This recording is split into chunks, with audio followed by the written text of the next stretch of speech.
Well, it's Friday afternoon in a move that is set to redefine the face of broadcasting in Nigeria. TVC Communications has unveiled the country's first set of artificial intelligence news anchors.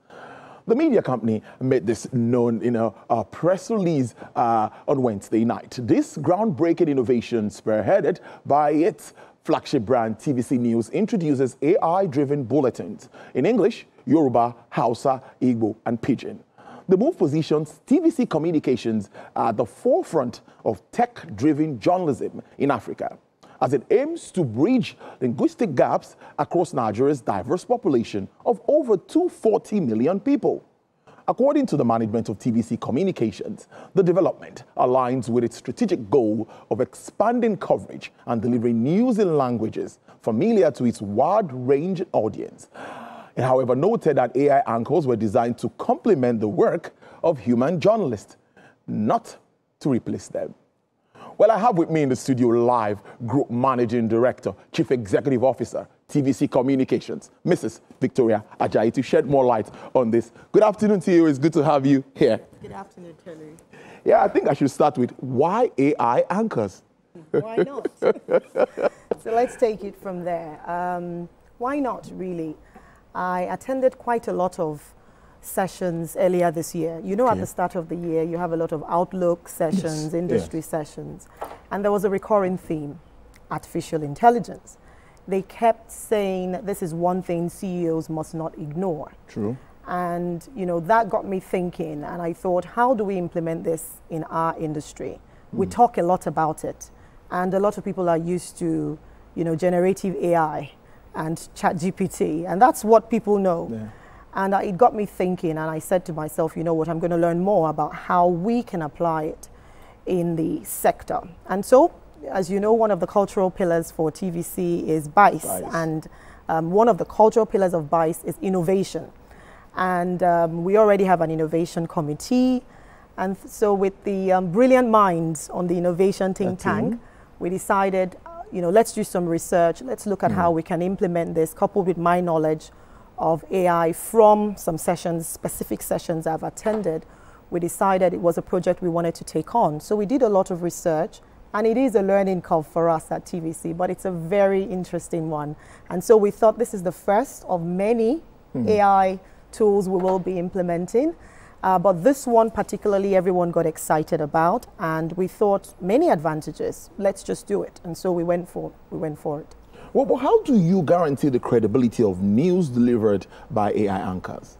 So I think it's the understanding gap. People do not really understand how it works. If you do understand how it works, then you know that nothing currently changes in terms of how news is verified. Okay. It is not AI news. It is TVC news delivered by AI anchors. And so I think the misunderstanding is about it's AI written news. No. So the editorial prowess of our staff is still used. The newsroom would still vet, verify the information. The bulletin editors, the editor-in-chief must clear every bulletin that will be fed to the AI anchors. So it doesn't change anything right now in terms of the process for verifying and checking that the news is factual and not fake news. That clears that then. What are the risks now of AI or using this type of AI now in the broadcast industry generally? Okay, so AI generally has a lot of risks. It's not just AI. Doesn't every technology have it? If I remember, when they were going to introduce debit cards, people were skeptical. There was a lot of skepticism. Oh, my money on a card, fraud, all of that. Yeah. Do the risks exist up till now? Yes. So there are, you know, risk when it comes to this type of technology. It's just how do we mitigate or reduce the risk that we need to look at.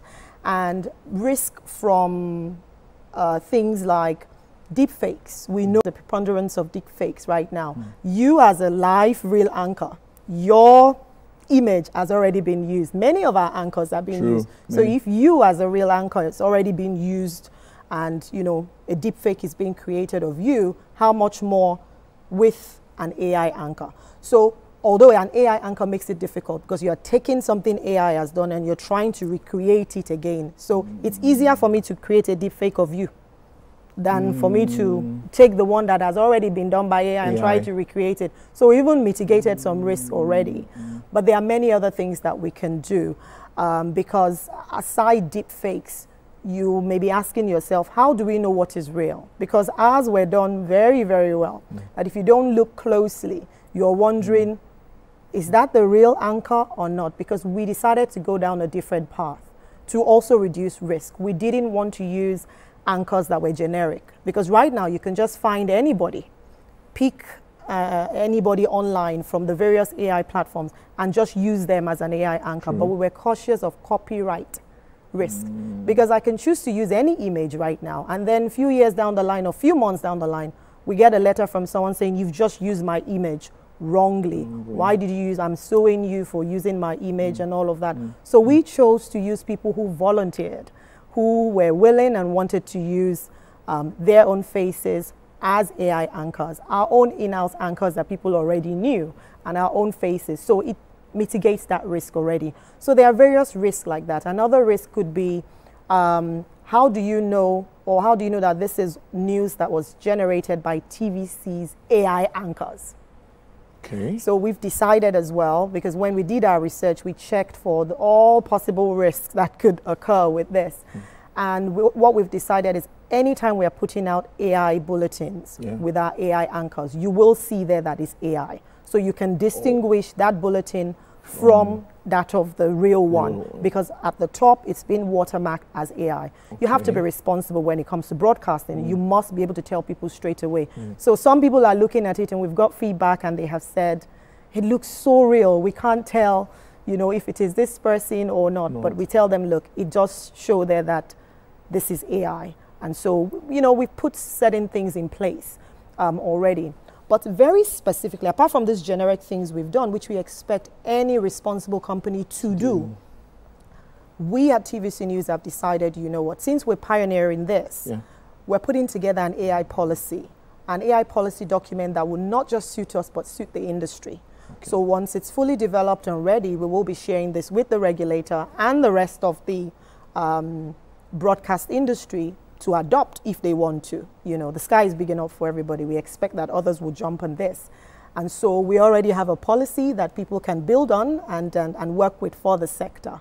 And also training of our staff, you know, just so that they're able to discern, apart from things like watermarking and specific things that we have done to make it hard for anyone who wants to take those bulletins and recreate.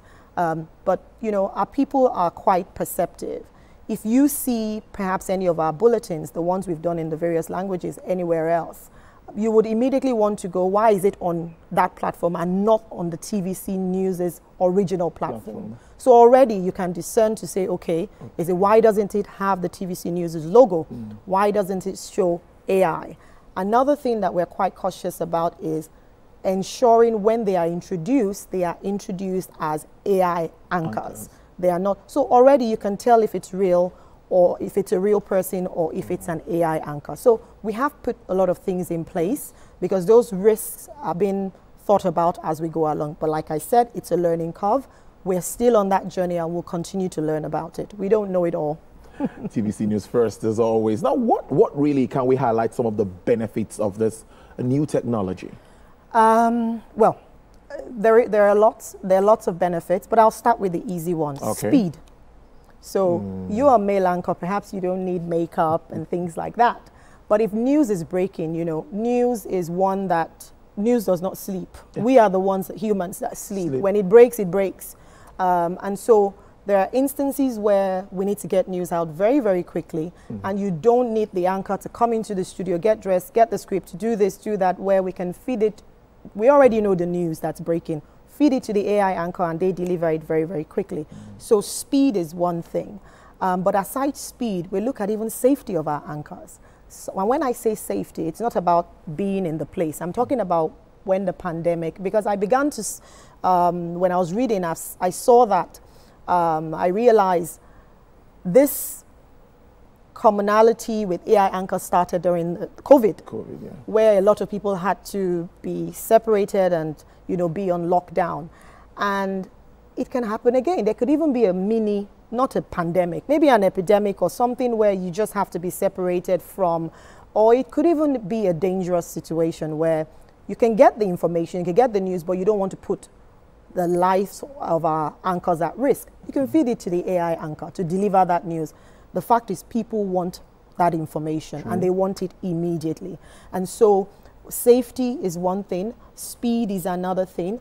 You also have, of course, it can be monetized. The revenue side is also an option there, but affordability is one thing a lot of people do not know. Yes, people think innovations like this can be costly, but I mean, I know that it was quite affordable for us to do this. So, you have all of these advantages to it as well. The golden question here now, let me ask you this. What are the risks of job losses? Because that's where everyone we've been having back and forth, a lot of reactions and feedback with regards to that. What are the risks with regards to job losses? Yes. Okay. The co-founder of Microsoft, Bill Gates, I was reading an article where he was quoted, a BBC article actually, where he said AI is the best technology advancement in the last decade. It is still artificial intelligence that, tops or ranks at the highest. Now, he said this for a reason. And usually when Bill Gates speaks, a lot of us listen because we use Microsoft every time. It's embedded in our lives. And further on in that article, he highlighted that, look, the risks are not so grim when it comes to job losses.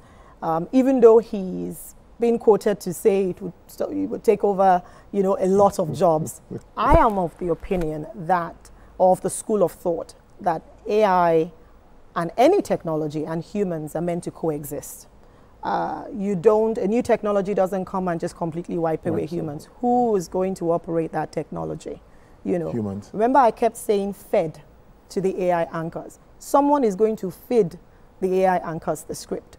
Someone is going to do something in order for this to work. It was humans that made this happen. The AI anchor didn't surface. Like I said, it's not AI news, not AI written news. It didn't generate its own news. It's still being done by the TVC team and the newsroom.